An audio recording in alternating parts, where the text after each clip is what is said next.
दिल दहला देने वाली हत्या। एक कमरे में लाश, दूसरे में बच्ची और घर में आरोपी।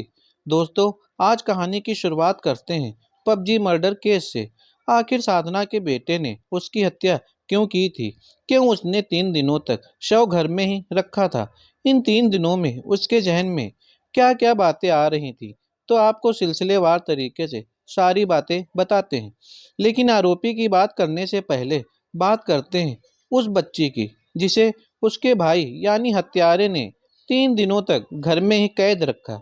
ये मर्डर 4 जून की रात को हुआ था। साधना को उसी के बेटे ने मौत के घाट उतार दिया था। उसे गोली मार दी थी। एक तरफ घर में माँ की लाश पड़ी थी, तो दूसरी तरफ वो बेबस बच्ची जिसकी आंखें अपनी माँ को तलाश कर रही थी। हत्यारे के लिए माँ की लाश को ठिकाने लगाना या कहें कि झूठी कहानी गढ़ना सबसे ज़्यादा ज़रूरी काम था, जबकि बच्ची की तो एक ही तमन्ना थी कि उसकी माँ उसे मिल जाए। शुरुआत उस परिस्थिति से हुई जब 10 साल की बच्ची को अचानक तेज आवाज़ आई। बच्ची ने देखा कि उसकी माँ औंधे मुंह गिरी पड़ी हुई है।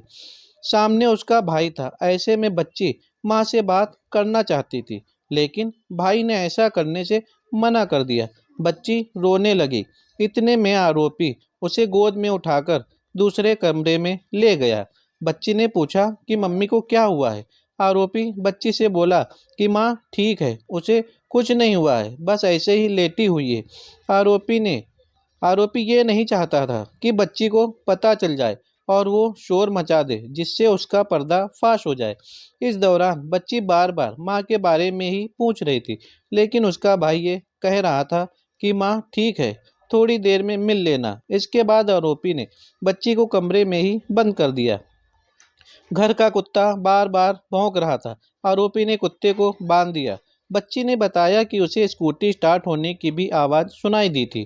थोड़ी देर बाद आरोपी बच्ची के पास आया। आरोपी ने उसे खाना खिलाया और कहा, माँ ठीक है, पापा आएंगे तो सब ठीक हो जाएगा। उसके दिमाग में बार बार यही बात आ रही थी कि माँ क्यों उसके पास नहीं आ रही है। एक कमरे में लाश, दूसरे में बच्ची और घर में ही आरोपी। ये परिस्थिति थी इस घर की। बच्ची जब ज़्यादा जिद करने लगती है तो आरोपी कोई ना कोई बहाना बना देता है। वक्त बीतता चला गया, रात हो गई, बच्ची सो गई। अगले दिन यानी 5 जून को बच्ची ने फिर माँ से मिलने की बात कही। वो अपनी माँ के कमरे की तरफ जाने लगी, लेकिन आरोपी ने ऐसा करने से इनकार कर दिया। आरोपी ने कहा, माँ के कमरे की तरफ मत जाना। बच्ची ने बताया कि आरोपी ने उसे मैगी भी खिलाई थी, लेकिन आरोपी ने माँ से नहीं मिलवाया। इस दौरान और आरोपी के 2 दोस्त भी आ गए। सभी ने वहीं मूवी देखी। इसके बाद बच्ची को आरोपी ने कमरे में बंद कर दिया। तीसरे दिन यानी 6 जून को बच्ची ने आरोपी से कहा कि घर में बदबू आ रही है। इस दौरान आरोपी ने रूम फ्रेशनर छिड़क दिया। मौका पाकर चुपके से बच्ची माँ के कमरे में दाखिल हो गई। उसने देखा कि माँ वैसे ही औंधे मुंह लेटी हुई है, लेकिन फर्श पर उसने खून भी देखा। ये देखकर उसने अपने भाई से पूछा, तो उसने कहा कि सब ठीक है।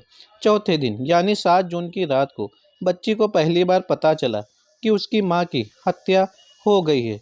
उसने सारी बातें अपने रिश्तेदारों के साथ साथ पुलिस को भी बताईं।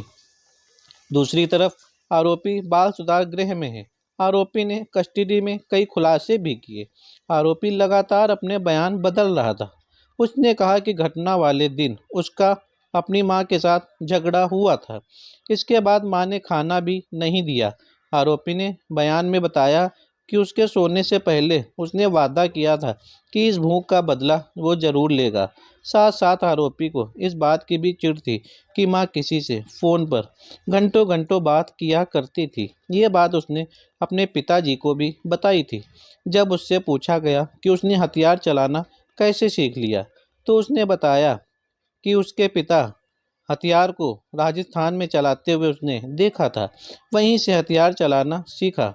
आरोपी ने बताया कि माँ उसे इसलिए भी मारती थी क्योंकि वो सारी बातें अपने पिता को बता देता था। इसके बाद उसके पिता और माँ की लड़ाई होती रहती थी। आरोपी ने अपने दोस्तों को भी बताया कि उसने अपनी माँ की हत्या कर दी है। साथ साथ उन्हें यह भी ऑफर दिया कि अगर लाश को ठिकाने लगाने में वो उसकी मदद करेंगे तो वो उसको 5-5 हज़ार रुपये देंगे।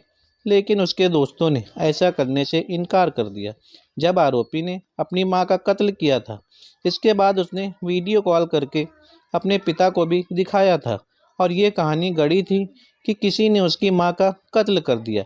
बाद में सच्चाई सामने आई कि आरोपी ने अपनी मां की हत्या की थी। दोस्तों, अगर आपको मेरी कहानी पसंद आए तो वीडियो को लाइक करें और चैनल पर नए हैं तो चैनल को सब्सक्राइब ज़रूर कर लें। थैंक